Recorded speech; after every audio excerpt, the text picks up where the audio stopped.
what is the crack? So we're back for a shoulder session today, bit of a delt session. I'm going to show you what you could maybe add in your next shoulder press day, or if you just want to grow some thickness onto your delts like I have done. So we're going to go through some warm-ups that I'm going to do. Obviously today I'm going to, it's not something I'd recommend for big pop and delts, but I got some axle clean and press. Because I have competition coming up in 2-3 weeks time, the 13th of July. It's the Royal Albert Hall and it's called the Strongman Classic, but we have an axle clean and press. So I'm going to get this done out of the way first, and then we're going to move on to exercises that I think that would add some solid size to your shoulders. It's stuff that I've been doing for years and years, but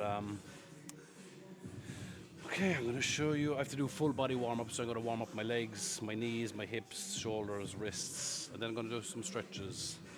Let's get it on. So all my sessions start off the same. It is with the King deadlift. Since working with Luke Richardson, who works with MST, he has these in all my sessions. I find a huge benefit from these. I think everyone should be doing these. They've worked massively for my deadlift mainly because, as you can see, it's kind of what you're doing is activating the hamstring, the glutes, the lower back. And I found a great carryover to my pressing as well with these, because obviously with the dip and the push press, I've a band on my knee as well just for the external rotation. So definitely add these into your workout and watch your deadlift and press grow. So just I'm gonna go for an undergrip, just stretch up my bicep, my wrists and stuff like that. There's nothing like a big black wall to help you with this sort of stuff.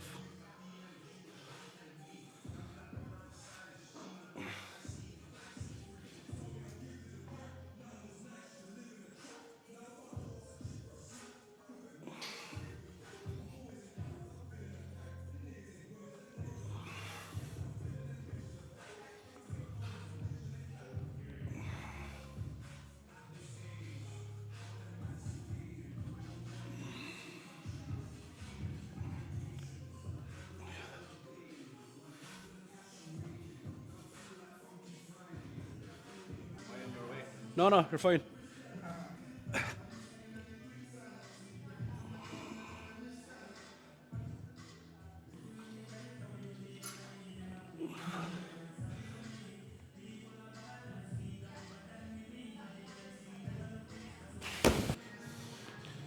Something I recommend as well when you're wrapping your wrists for axle cleans is not to have it too tight, because if you have it too tight, it messes up that clean, and you want your clean to be easy. So just kind of a light wrap, not too tight, keep it down off of the hand. I know when you're benching you like to keep it up in the hand, but you need some flexion when you're axle clean, so keep it down low, not too tight. You only need a small little bit for when your hand is cranked back. So just something to remember when you're doing any sort of overhead pressing where there's a cleaning involved. Nice and low. There you go.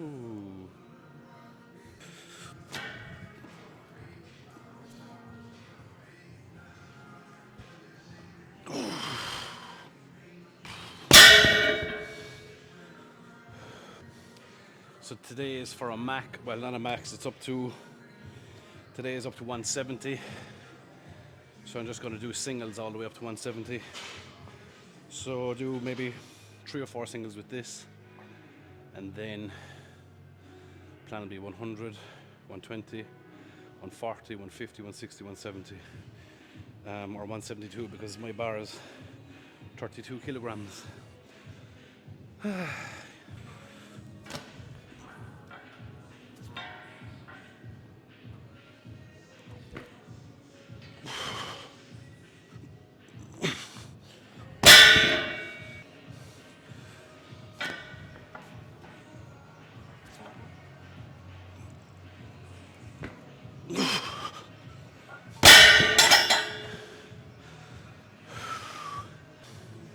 Also, the new belt from Cerberus is amazing.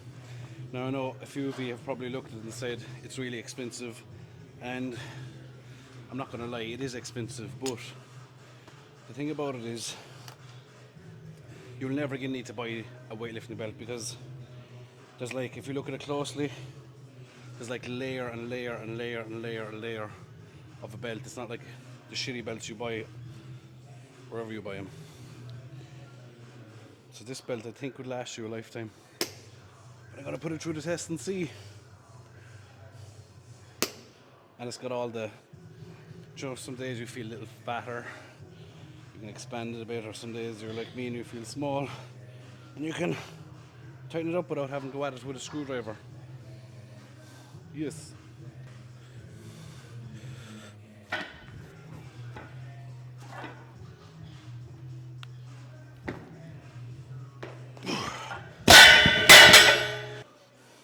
So at the Royal Albert Hall there's going to be max axle press. There's 3 guys that I think could take the record. The current world record is currently 216 kilos. And I think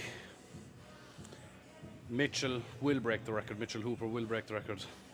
Bibby, depends on how Bibby's training is going. I don't know. He doesn't share a whole pile. Whereas Mitchell Hooper is very transparent about his training. Same with Tom Stoutman. No one knows where Tom Stoutman is.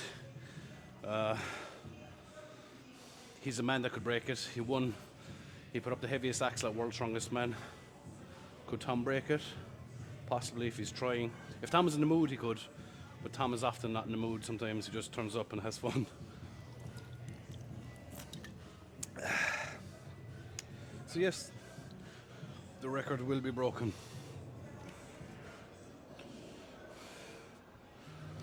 Not by me though. No sir.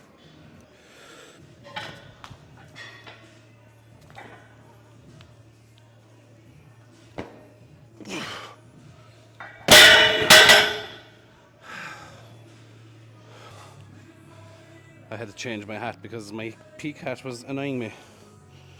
So 162 kilos. Let's be having ya.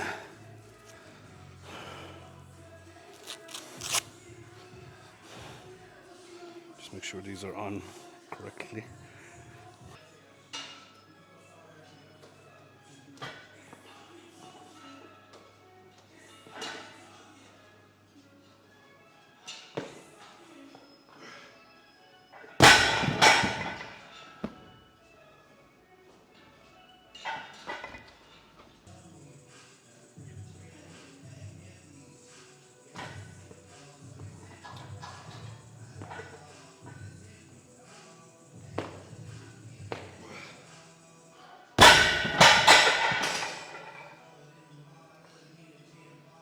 So that was 172, which is 300 and something 80 pounds.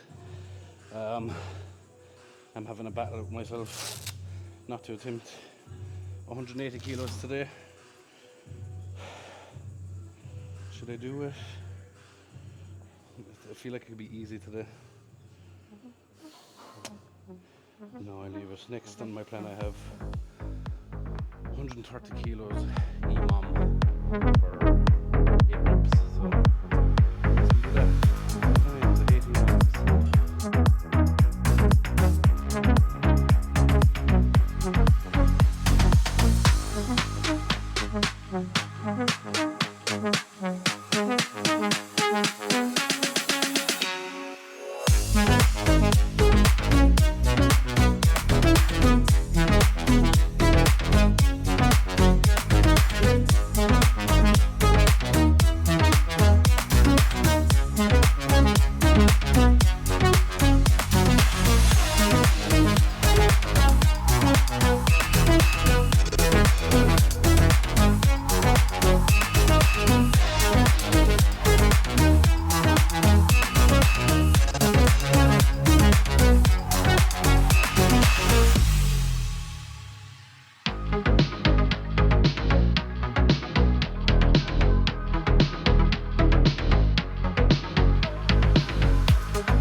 So the next thing on my list is I do these with a Smith machine. The idea here is I do going from a dead stop as well, just to make it that little bit harder, because with these exercises in particular, like my accessories, I like to make them as strict as possible, so that when I do a split jerk, if I need to revert back to a bit of raw power to finish the lockout, that the raw power is there.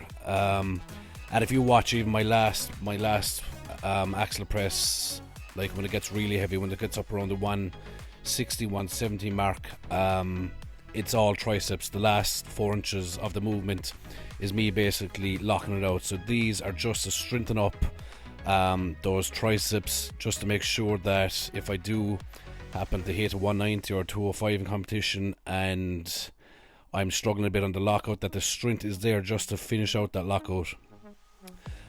Here I work up to just 3 sets. Obviously I'm fairly fatigued at this stage. Worked up to 140, kept 3 sets of 5 reps. Just not too much to hurt my elbows too much, because these can be sore on the shoulders and the elbows. Then we move on to, in my program, Luke has some incline work on my program. He has incline barbell, but I'll often change it out for dumbbells, just because sometimes the barbell can be too sore on my shoulders. Like I feel a lot of pain in my shoulders, so I'll just leave it off. I find dumbbells working out easier for me, and again, use what doesn't hurt you basically.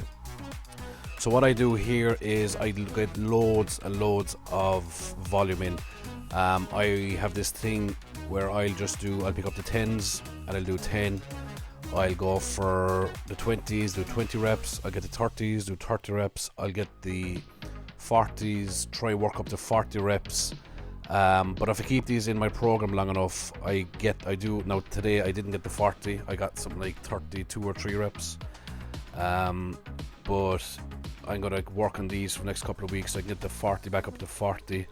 And then I move on to the 50 dumbbells, and I will aim for 50 reps. I think my best ever is something around the mid 30s mark, so I've got the 50s for like 35 or 6 reps, and it's just a great way of building volume and strength and burning them and growing these delts out.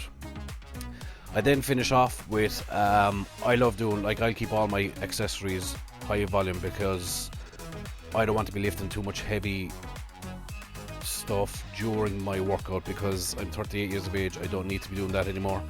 So what I will do is, like you see with the dumbbells there, I will keep the rep range always high. I could do 70s or 80s for pressing on dumbbells, but there's no point to that. So I always just finish up with high rep stuff. Here I'll just grab the 4 kg dumbbells and I will do 200 reps. I know a lot of people won't agree with this, but this works for me. So what I'll do is 4 sets of 50 reps, and I will just keep going until I hit the 200. Sometimes I will just go for 50 or 60, 70 reps, and I will just keep blasting them until they are full of blood. Thank you for watching, guys. See you later.